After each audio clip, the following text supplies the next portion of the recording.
there is nothing called work-life balance, because the scale will always tip on one side, whether it's the family life that's not quite getting it, or your work life, or whatever it is, or even your health or your own personal well-being, something would always give. So I actually believe in something called work-life harmony. That's what I think is realistic.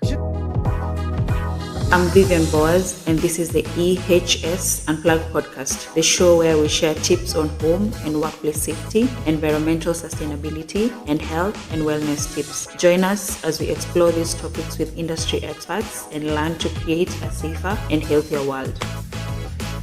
Joining us today is a trailblazer in the field of environment, health, and safety. And I feel like if I do the introduction for her, I won't be doing her any justice. So I'm going to give it back to her. Welcome.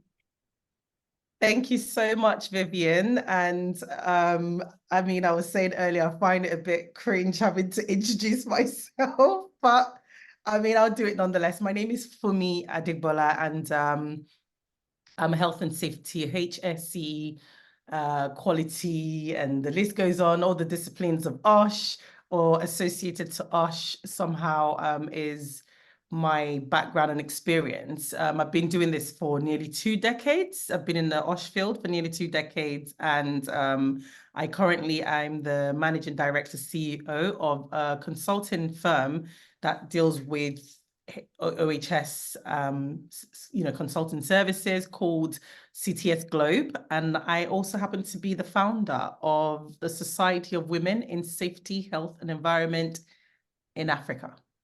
So I hope that does a bit of justice. It does. But I still feel like people know the Funmi that we see at conferences, the one we interact with in boardrooms, the one we see on social media.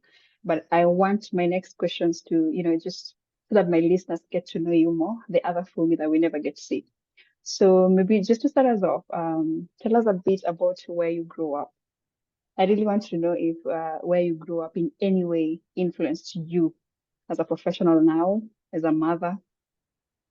Absolutely. I mean, it's a very good question, actually. Thanks, Vivian. And interestingly, I know naturally you hear my accent and you just think, oh, well, she is definitely from probably the UK, most likely. And you're probably not far off, but I was actually born in Nigeria. However, I moved to the United Kingdom when I was 8 years old. So I've been in the United Kingdom. I spent the most of my formative years, and obviously teenage, adolescence, and adulthood in the United Kingdom. I've been in the United Kingdom over 3 decades, yeah, thereabouts. So yes. And has it influenced where I am professionally? Absolutely. To answer your question, absolutely, because you see Africa, and that's the Africa that I saw before leaving and Africa that I see now. Absolutely 2 different things. But I knew definitely leaving Africa, I wanted to move back to Africa at some point, even if it's to retire. But I thought, before going back, what can I do? I want to be able to give back to Africa. I want to be able to give back to Nigeria. So it absolutely, it did influence me professionally, actually. I mean, and I'll tell you a quick story just to build on that, is whilst I was here in the UK and what have you, I would always travel every now and again to Nigeria. And there was one time when I got to Nigeria and my friend owned a very, very big hotel, actually, at the time.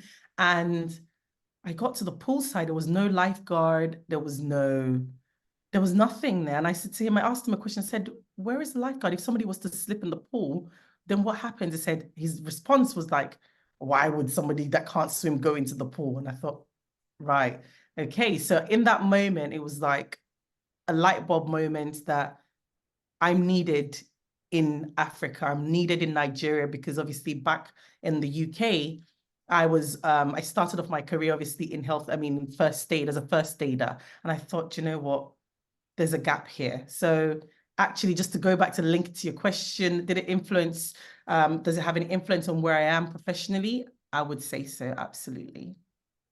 Okay. My next fire question is on work-life balance for me. Do you think it's possible for women to achieve work-life balance, or are we being delusional? It's a very, very valid one, actually. Particularly, I mean, you mentioned earlier on, as a mother, I am a wife and a wife to one man. I mean, I know that there are some that are wives to more than one, but a wife to one, to first wife and only wife. No shades, nothing. I'll come back. I'll just be more serious, actually. And I'm a mother of three, actually. My eldest is 22, and my middle is 13, and my youngest is 10. And so, with this spectrum, this age gap, having a child in 20s, a teenager, and, just one that just barely turned into double digits. And when you're talking about work-life balance and whether or not we're delusional, I wouldn't say we're delusional. Found a way to try and make everything sort of work together to harmonize my life, and generally, I wouldn't say it's a balance, it's just a harmony, is what I would call it. Mm. My last fire question would be just to build on that. From the time, say from your mother's time or my mom's time or our parents' time to now, do you think we've attained some semblance of balance in the workplace? Do I think we've attained work-life balance in the workplace? Yes. Has there been a change from our parents' time to, now our time?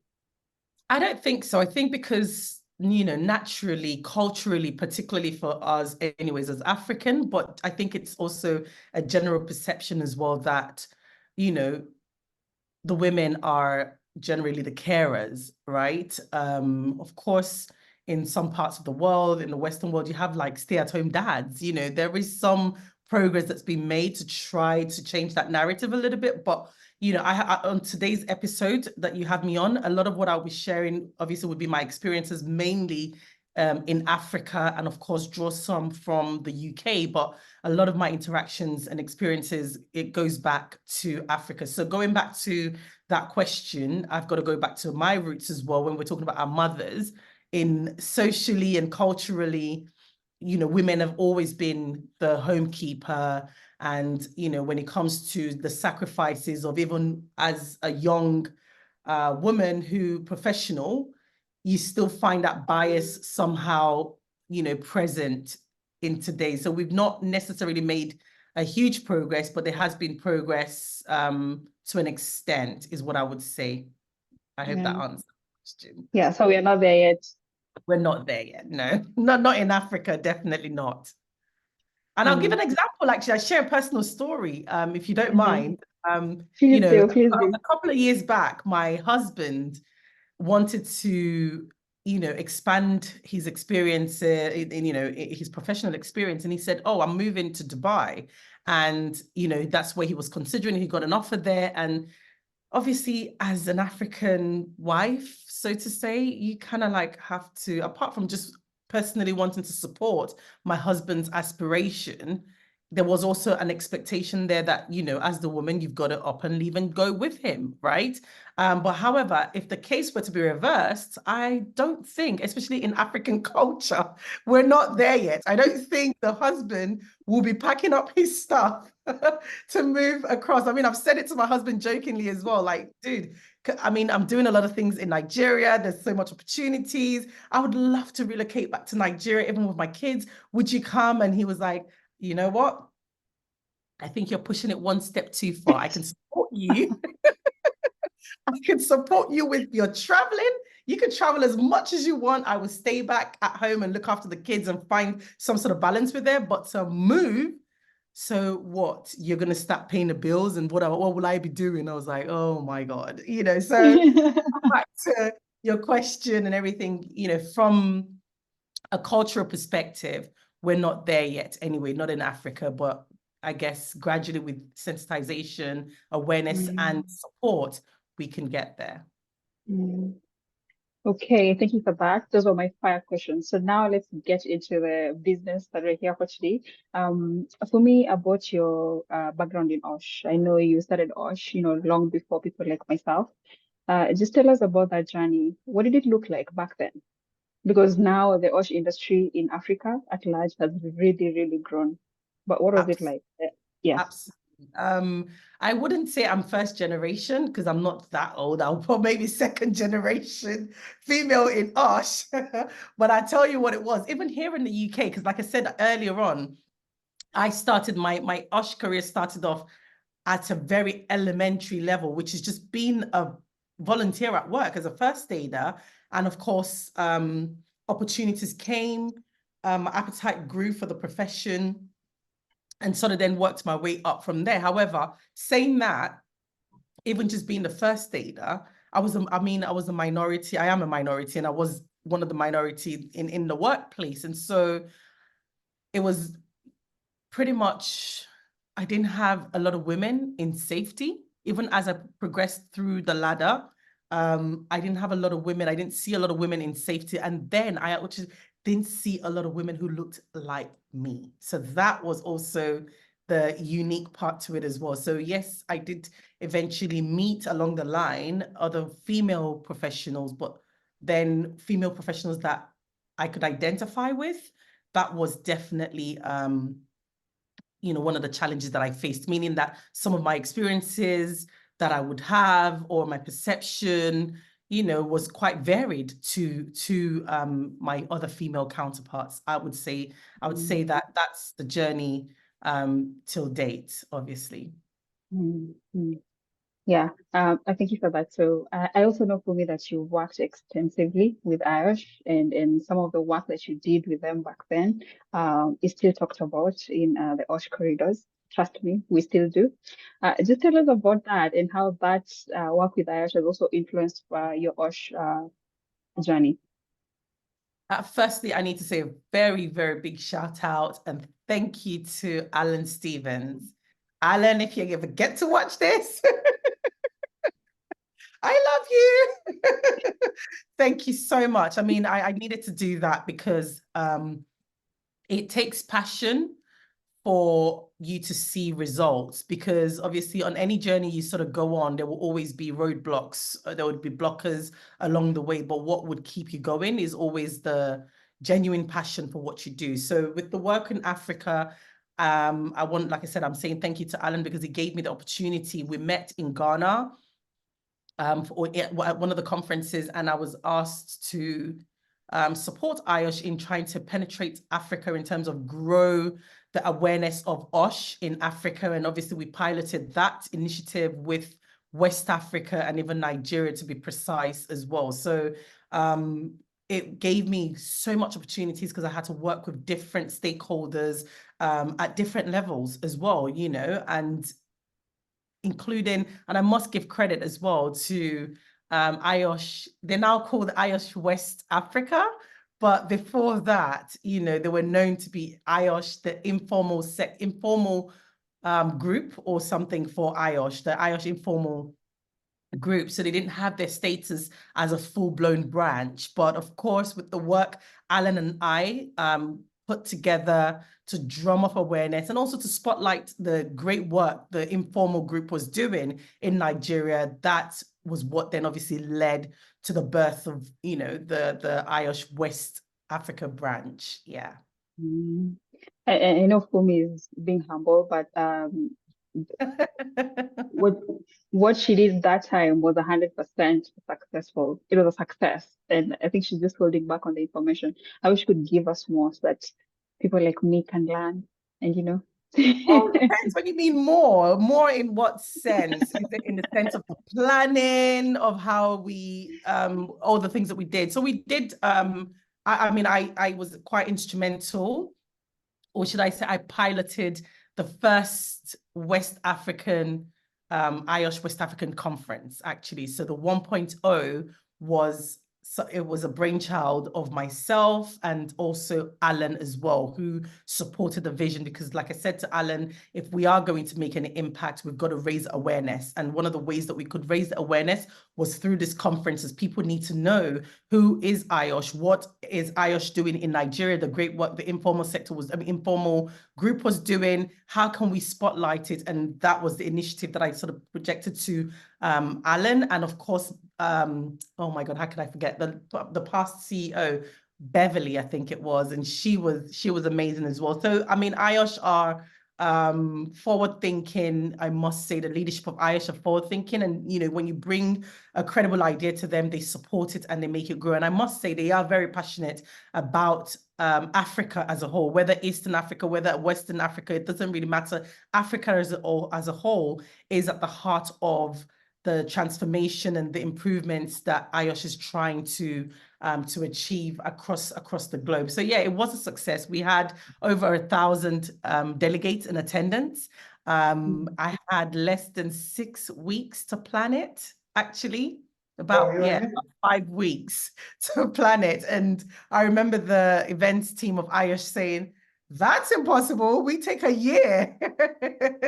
It takes us a year to make sure we get everything, dot all the I's and cross the T's. But like I said, when you are driven by passion, it doesn't matter what blockers you find along your way, you find a way to surmount those blockers. And that's what we did. It was amazing. We had various stakeholders, and it wasn't just Nigeria. We had stakeholders even outside of Nigeria. We're talking about West Africa. So we had Ghana in attendance. We had, we had legislators, we had regulators, we had enforcement agencies, and professionals at large as well. And you are right, I don't like to toot my horns too much, but definitely if you look back on one of the major conferences that has been successful in Africa, this has to be one that would be highlighted.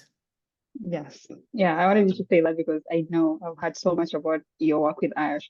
But Funmi, aside from IOSH, you've also worked with the HR community extensively. And in Kenya, it's one of the biggest organizations in the country. They're doing so well so much, in bringing together the HR professionals, and they're doing so well. But you also find in some workplaces here in Kenya, the HR professionals are actually the decision makers when it comes to OSH. So what do you think? What opportunities are there for OSH professionals, and how can we tap into this? Absolutely. I mean, the HR community it's quite imperative. They play a pivotal role in ensuring workplace health and safety, whether it's through, ensuring there are policies or procedures or, compliance with regulations, or just generally promoting, safety culture and addressing employee concerns in relation to health and safety. So they are a key player. And I wouldn't say extensive working, but one of the opportunities as well that IOSH gave me was to be able to collaborate with, they're called the CIPM, that's the Chartered Institute of Professional Management, which is more or less the HR body in Nigeria. And I remember then Alan, myself, and the then DG of CIPM, Busola Alofe, we all kind of like sat down together to say, do you know what, beyond just individual organizations that are forward thinking, trying to drive this compliance or drive this culture change within their organization, how can we make it as an industry requirement? So there was a lot of conversations around how CIPM could put some directives in place, to make sure that even from a competency perspective, when they're putting out job descriptions, for example, that they're hiring the right people. It's not just a case of, I'm coming from accounting and I just want to pivot into health and safety. Health and safety is actually a profession and requires professional certifications for you to be able to acquire the right requisite knowledge and, of course, the requisite skill set to thrive in such a profession. So we did a lot of work with them. And so in terms of like, what role do they play? How can we, I think there's a big opportunity in synergizing with the HR community. I don't think just health and safety in isolation can drive the change, particularly with what we want to see in Africa. There has to be that collaborative working with the HR community. Mm-hmm. Yeah, and aside from just your extensive work with them, you've also, had I keep using extensive, but you have so much experience at the management level. So, and then you've also worked with international organizations like IOSH. I know there are others, but how can women who are aspiring for senior level positions, how can they position themselves in the workplace?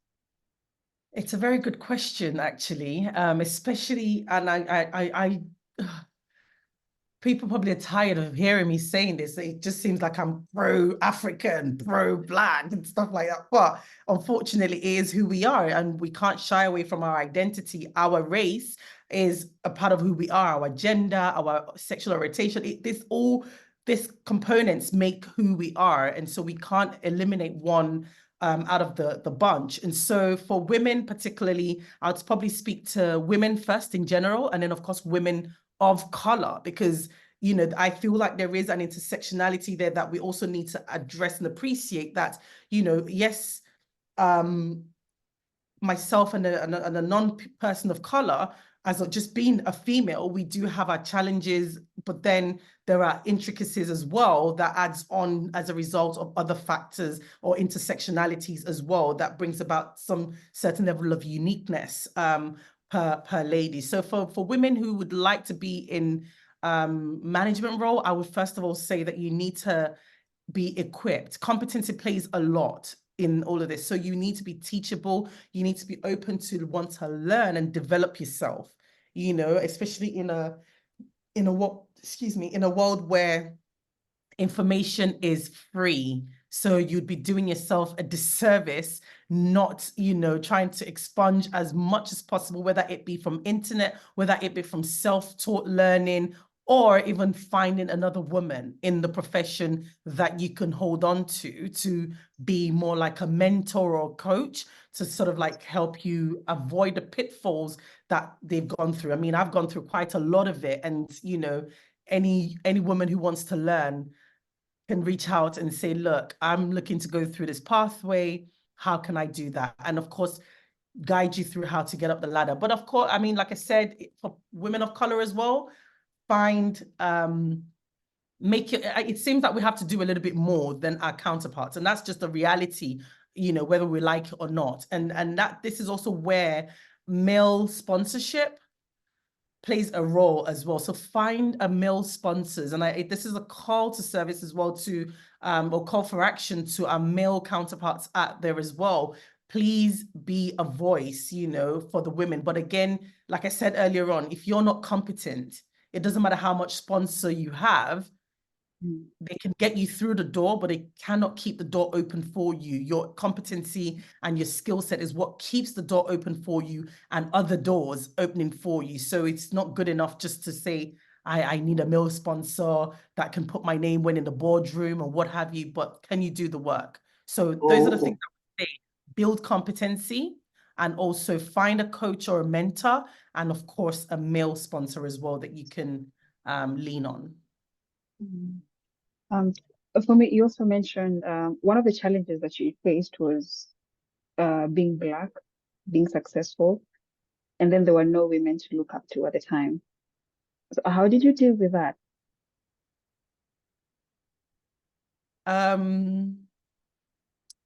I get a bit emotional each time when this question comes up in different shapes, actually, in different ways, rather, at different speaking engagements or any opportunity. How did I deal with this? First of all, is having a thick skin. You've got to grow a thick skin.